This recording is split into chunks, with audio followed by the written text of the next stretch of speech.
Representative Caldwell. Present. Representative Casimiro. Here. Representative Corvaezi. Here. Representative Felix. Representative Lombardi. Representative Norae. Here. Representative Place. Present. Representative Roberts. And Representative Bella Wilkinson. Here. We have a quorum.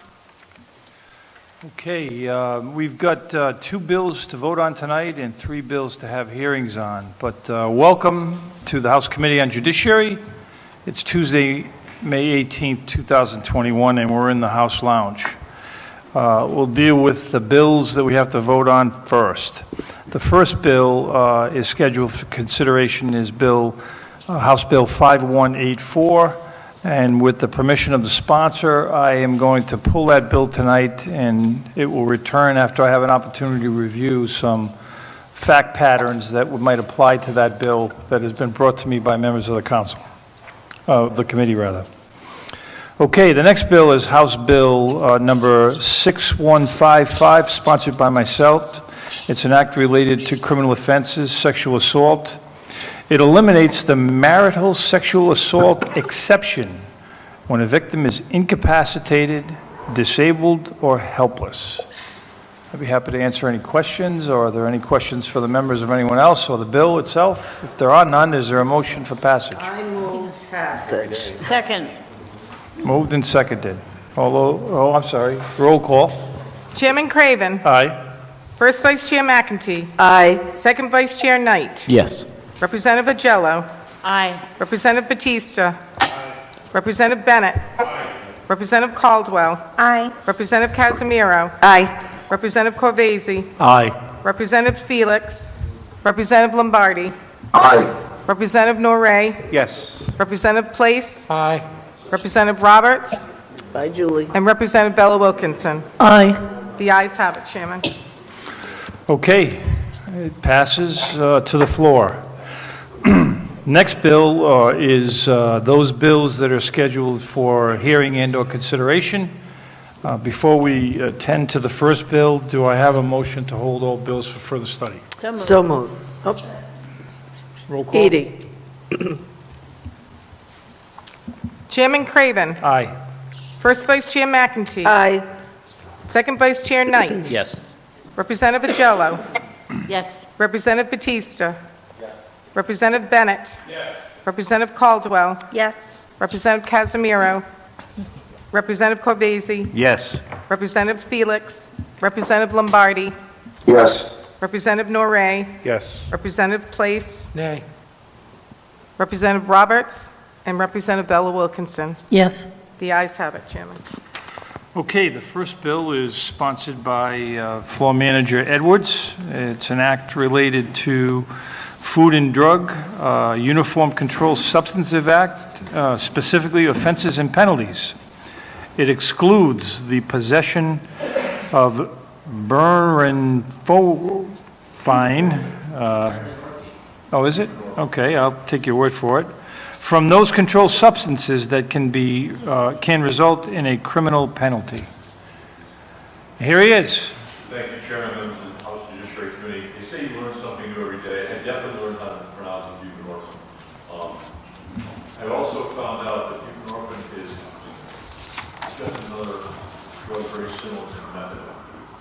We don't have methadone, outlawed methadone. Chairman, I can't hear him. We'll get that to you, John. Let's see. Oh, sorry. Oh, there you go. He's on the mic now, John.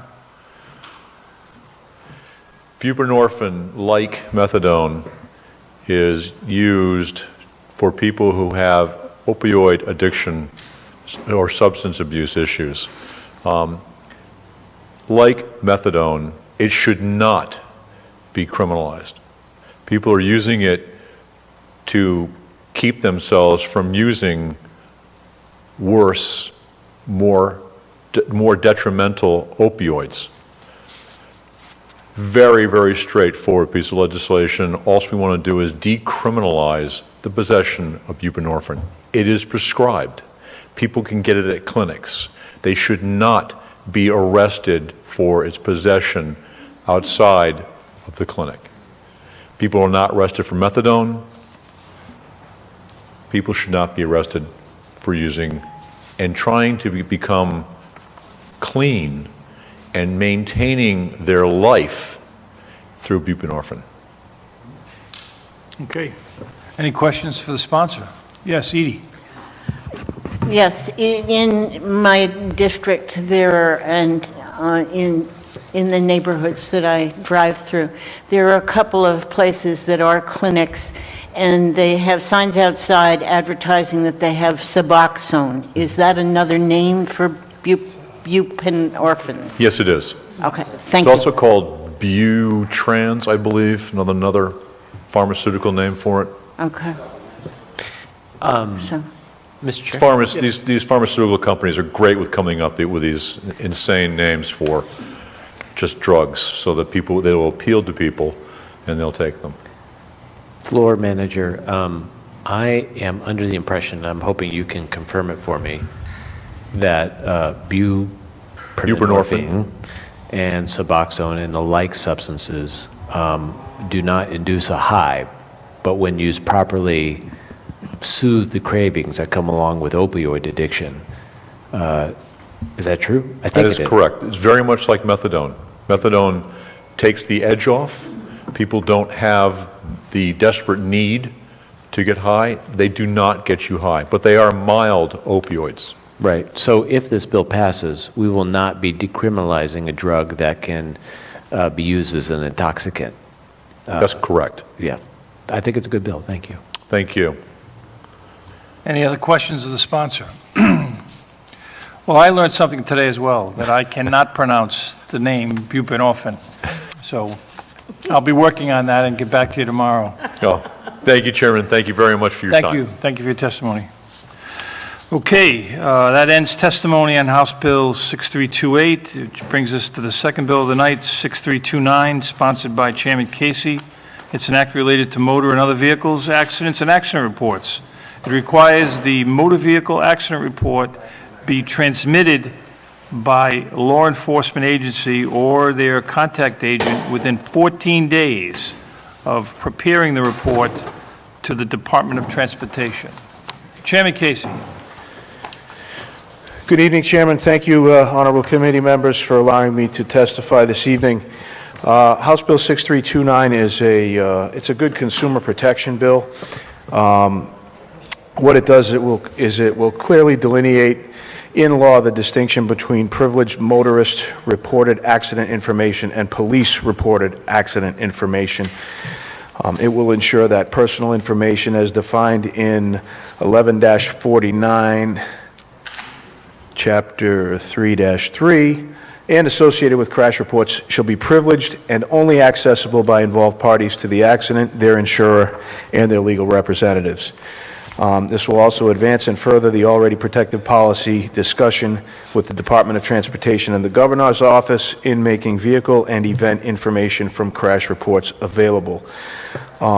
The vehicle crash info is important in this respect to promote informed pre-owned vehicle purchases. The crash information is an important element in ensuring that consumers are fully informed as to the safety of and the value considerations of the used vehicle purchase. There are 47 other states that already make such information available, including our neighbors such as Connecticut, Mass, New York, and New Jersey.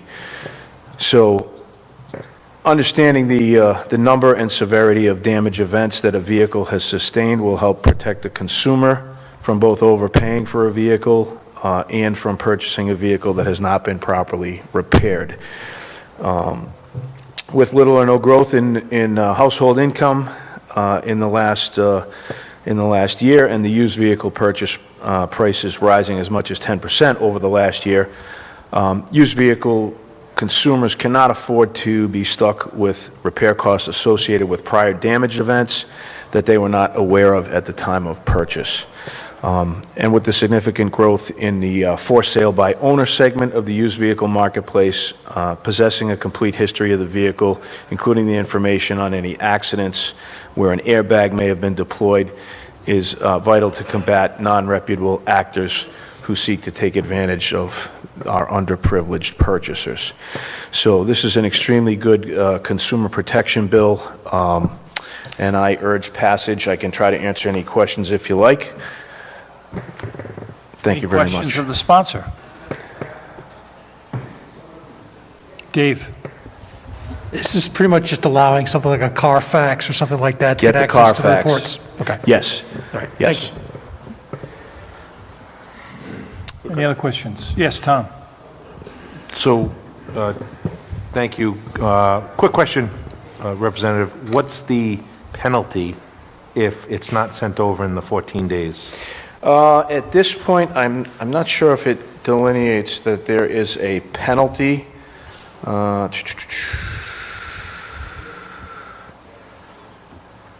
There isn't, so it really doesn't have teeth, but we're hoping that the law enforcement guys are going to pay attention to what the law is.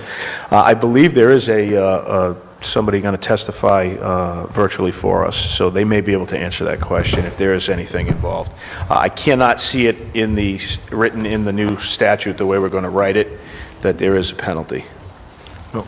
Thank you. And again, I understand in sometimes very rare occasions, multiple car accident, multiple injuries, they do maybe sometimes take a little bit longer. So I wanted to know if there was a penalty that was going to be connected to this that would be substantial for a department. It's true, that may be the case. And I would think also, if you're looking at something that's that severe, that in all likelihood, that particular vehicle is probably not going to be for sale within 2 weeks either.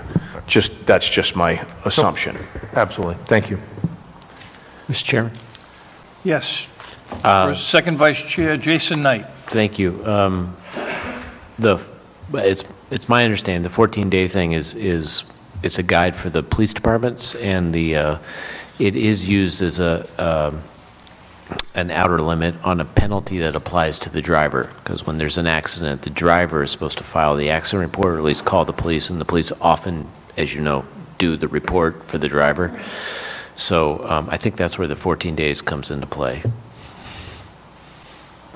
If I, through the chair. Go ahead. I'm reading section B. It says the law enforcement agency shall transmit an electronic accident report to the Department of Transportation within 14 days. So again, yes, but no longer is, just before I got off the job, they required the officers or the departments to be sending those over, and they changed the minimums from 1,000 to 1,500, or was it 500 to 1,000 on the reportable accidents, because no accident anymore is $500. Right. So, thank you. Any other questions before we go to the callers? Seeing none, we have one caller, I believe.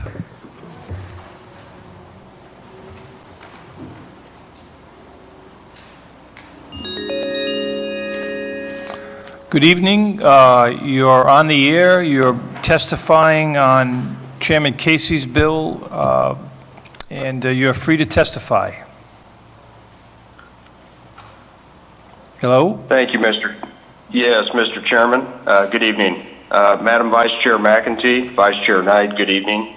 Chris Neal, representing Carfax. I rise in strong support of House Bill 6329 as presented to the committee this evening. As Representative Casey summarized this evening, House Bill 6329 really advances those three important principles that were pointed out. Certainly the distinction between motorist-reported accident information and police-reported accident information. Second, the importance of safeguarding personal information associated with crash reports, so much so that only involved parties, insurers, and legal representatives may access that information. And then third, and I think most importantly, Mr. Chairman, supporting the already productive policy collaboration that's underway between Carfax, the Department of Transportation, and the Governor's Office in seeking to protect used vehicle consumers through the important disclosure of vehicle crash information. Ultimately, we believe passage of this cleanup legislation will serve to protect used vehicle consumers seeking to understand whether or not their purchase is appropriately valued and safe. We appreciate your favorable consideration of House Bill 6329, and I'd be happy to stand for questions. Any questions of the witness? Seeing none, thank you very much for your testimony. And that concludes testimony on House Bill 6329. which brings me to the last bill of this evening, sponsored by myself. It is an act related to courts and civil procedures, in particular actions involving the Rhode Island Commercial Receivership Act. I'm not going to give you the rest of the legal explanation. There are two forms of liquidation or troubled businesses needing to get some protection from their creditors. One is bankruptcy and the other is receivership. Bankruptcy is a federal procedure in the federal bankruptcy courts. Receivership takes place in state courts and something called the formal and special cause calendar, or the business calendar that it is more aptly known as now, with Judge Leach and Judge Stern being the respective judges. During the pandemic, they found that the instruments, the tools available to them to deal with businesses that were partially or completely shut down through no problems of their own, just stuff happened with the pandemic that we all experienced, they needed different tools. So this bill basically provides for other tools that they can use in the event that it isn't really a creditor issue, it's more of government stepped in a period of crisis and said, where businesses have shut down, again, without their own fault being involved, and the courts now have additional powers to not have to make it up as they go along, but this creates a different chapter under this state receivership statute that is used to help businesses that are in financial trouble with debt. So that's my testimony on it, and I'm not sure anybody would have any questions, but seeing none. Oh, yes, Dave, sure. Is there a time frame on this? I mean, going through it, 22 pages, I'll be honest, I didn't read the whole thing. A time frame is to Like when in terms of, so state of emergency, 30 days versus 365 days. I mean, a 30-day state of emergency compared to 1 year, there's a difference. I'm just wondering if that's accounted for in the legislation. It doesn't address it in the period of a time frame, because I guess as we've found out, you and I, as legislators found out, we had one idea of what a time frame was for a state of emergency in my lifetime, which was the blizzard of '78. And that lasted for, I don't know, 3 or 4 weeks or 5 weeks. And then we had a pandemic. And that lasted for 15 months, I believe, and we're counting still.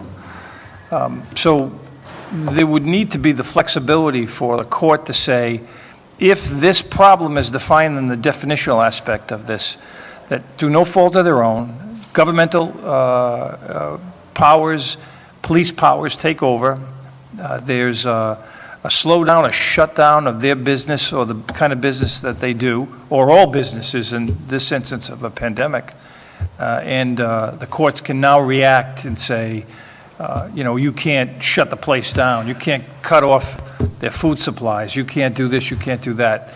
You're going to have to give them time, which is what receiverships and bankruptcies do, is they give a business time to get their act back together. And the court assists in that, sometimes with appointing people to act as arms of the court and help the business get back on its feet.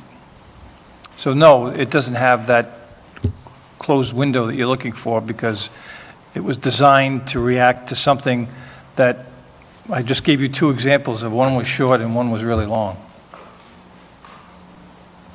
Yes, Jason.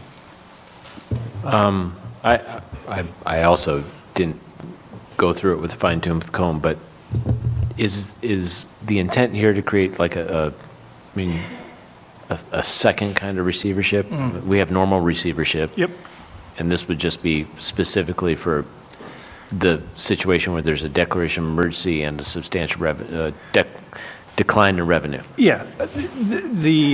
Bankruptcy light for period of emergency. A bunch of those business-type lawyers that you and I don't deal with as often as they deal with each other kind of outlined the problem, and then they gave me a sample bill, and then they asked me to talk to Judge Stern, who's the chief judge took over recently for the retired judge that ran the business calendar. And Judge Stern, Doc would remember him, he was chief of staff to Governor Cacciari and not a stater, but a nice guy, you know, just a really regular, looked like he was from Rhode Island. And he called me up and said, Bob, I didn't know what the heck to do. I didn't know, all this stuff is happening to these people, and we didn't have any tools. So this is an opportunity for us to put together a set of tools for them to be able to react to the next pandemic. Hopefully there won't be one, or some other state of emergency that the government causes businesses, again, not intentional, to basically be shut down or so impaired that they can't operate, can't pay their bills, and as such,